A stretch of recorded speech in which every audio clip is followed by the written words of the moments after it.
তোর কত বড় সাহস, তুই মেঘকে ভাইয়া বলতেছিস? এই মালিককে ভাইয়া বলার সাহস দিছে কে তোকে? চুপ, আর একটা কথা বলবো। মেঘ, তুমি একটা ফকিন্নির বাচ্চার জন্য আমার গায়ে হাত তুললে? দেখো মেঘ, তুমি এটা একদম ঠিক করছো না। এই আমাদের দুজনকে ডেকে নিয়ে এসে এখানে অপমান করলো তুমি। কি সমস্যা? দরজা খুলতে এত দেরি হইতেছে কেন? হে আপনারা চিনলাম না। তুই আমাদেরকে চিনবি না, আমরা মেঘের কাছে আসছি। ও আচ্ছা, মেঘ বাইরে গেছিনি। আউকা ভিতরে আউকা। তোর কত বড় সাহস, তুই মেঘকে ভাইয়া বলতেছিস? এই মালিককে ভাইয়া বলার সাহস দিছে কে তোকে? এই বাবা আসো, ভিতরে আসো, সর এখান থেকে। দেখো কা ম্যাডাম, আপনারা আমার থাপ্পড় মারার দরকার আসুনি। আমারে কইলি তুই তো বাইরে ডাক দিতাম, আমার থাপ্পড় মার লাগি তার লাগি।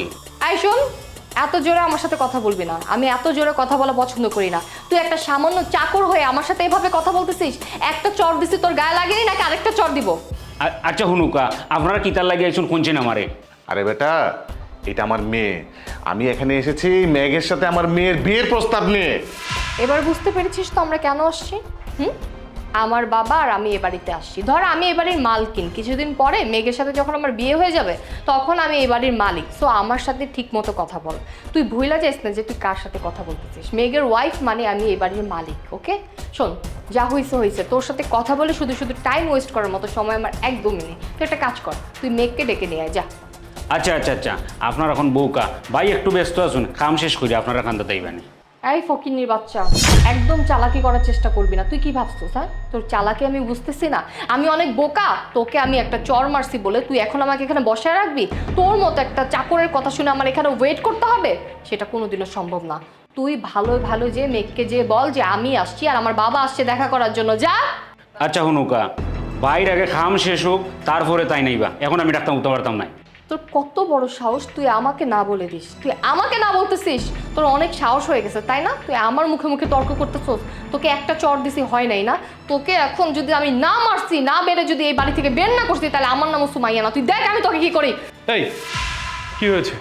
তুমি ওর গায়ে হাত তুলতে চাচ্ছ কেন? মেঘ, তুমি আসছো অনেক ভালো হয়েছে। দেখো, তোমার বাড়ির এই চাকরটা একে তো তোমাকে ভাইয়া বলে ডাকতেছে, তোমার নাম ধরে ডাকতেছে, তার মধ্যে আমার সাথে উল্টাপাল্টা কথা বলতেছে, বাজে আচরণ করতেছে। আমাকে বলতেছে তুমি নাকি অনেক বিজি আছো, তোমার সাথে নাকি আমি কথা বলতে পারবো না। ছোট লোক মানে? মুখ সামলে কথা বলো। এই সবুজ, কি হয়েছে? দেখো গো ভাই সাহেব, আমার আব্বা আপনারা না হারা জীবন কাজ করছেন, আমি নিজে দেখছি। আর ছোটো থেকে আপনারা এনে বড় হয়েছি। আমি আপনার ভাইয়ের মতন সারা জীবন সম্মান। আপনি একদিন আমার কইছেন না নি ভাই স্যার আমারে কিচ্ছু কইবে না। আর তাই তাই দেখো গাইয়া আমার গালও লাল করে লইছেন। তারপরে আমি কোন আপনারা কিতার লাগে আমি সার ডাকি না, ওটা ডাকি না, ওটা ডাকি না। আর তাই যে খারাপ ব্যবহার করছেন, আমি আমার জীবনে এলা খারাপ ব্যবহার করি না। আপনার বাড়িতে আজকে 15-16 বছর ধরে থাকলাম। মেঘ, তুমি এদের কথা একদমই বিশ্বাস করো না। ও না মিথ্যা কথা বলতেছে। ছোট লোকদেরকে তো তুমি খুব ভালো করেই চেনো। এরা ফার্স্টে ভালো একটা বাড়ি খোঁজে, তারপরে তাদেরকে পটায় পাটায় জব টপ নেয়, তারপরে হচ্ছে ভাইয়া বোন আপু বানায় ফেলে, সম্পর্ক ভালো করে ফেলে। এই জন্য আমার মাথা গরম হয়ে গেছিল, আমি ওকে উল্টাপাল্টা বলছি। চুপ, আর একটা কথা বলবো। মেঘ, তুমি একটা ফকিন্নির বাচ্চার জন্য আমার গায়ে হাত তুললে? শোনো, ও ছোট লোক না, ও হচ্ছে আমার ভাই। তুমি ওর সম্বন্ধে না জেনে না শুনে তুমি ওকে কেন নির্যাতন করছো? হ্যাঁ, আমি মেনে নিলাম ও কাজের লোক। যদি কাজের লোকও হয়, একটা কাজের লোক কেউ এভাবে অসম্মান করে, এভাবে গায়ে হাত তোলে, তোমাকে কি তোমার বাবা মা কোনো শিক্ষা দীক্ষা দেয়নি? শোনো, ও হচ্ছে আমার এমন ভাই, ওর বাবা আমাদের বাসায় কাজ করতো। আমার বাবা মা মারা যাওয়ার পরে ওর বাবা আমাকে পেলে বসে মানুষ করেছে, আর ওকে তার মরার আগে আমার হাতে তুলে দিয়ে গেছে। আর এই যে ভাই, সে আমার রক্তের ভাইয়ের চেয়েও অনেক বড়, কারণ আমার বিপদে আপদে সবসময় সে আমার পাশে থেকেছে। তুমি আমার পাশে থাকোনি। শোনো, যে মেয়ে বিনা কারণে মানুষের গায়ে হাত তুলতে পারে, এরকম কোনো মেয়ের সাথে আমার কোনো সম্পর্ক থাকতে পারে না, আর তাকে আমি কোনোভাবেই বিয়ে করবো না। মেঘ, মেঘ, আমি বুঝতে পারছি আমার ভুল হয়ে গেছে। আসলে আমি জানতাম না যে তুমি ওকে এত ভালোবাসো। আমি যদি জানতাম, বিশ্বাস করো, আমি এরকম আচরণ করতাম না। আমি আর আমার বাবা অনেক আশা নিয়ে আসছি। প্লিজ তুমি আমার সাথে রিলেশনটা ভেস্তে দিও না। আমি তোমাকে বিয়ে করতে চাই, প্লিজ তুমি আমাকে বিয়ে করো। বাবা তুমি কিছু বলো। দেখো মেঘ, তুমি এটা একদম ঠিক করছো না। এই আমাদের দুজনকে ডেকে নিয়ে এসে এখানে অপমান করলো তুমি। এই যে, আপনি আমাকে কি বলছেন? আমি আপনাকে অপমান করছি?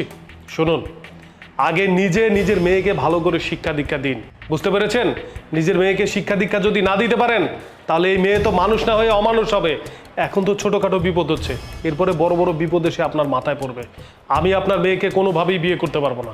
ভাইয়া ভাইয়া দেখেন আমি বুঝতে পারি না, আই এম সো সরি, আমি আপনার কাছে ক্ষমা চাইতেছি। আপনি প্লিজ একটু মেঘকে বুঝান, ও যেন আমার সাথে এরকম না করে, প্লিজ ভাই একটু বুঝান।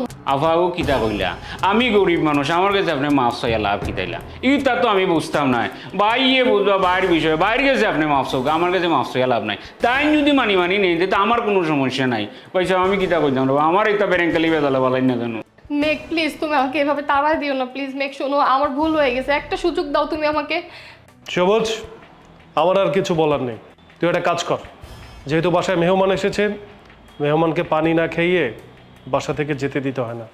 পানি খাইয়ে রাস্তাটা দেখিয়ে দে, যাওয়ার রাস্তাটা।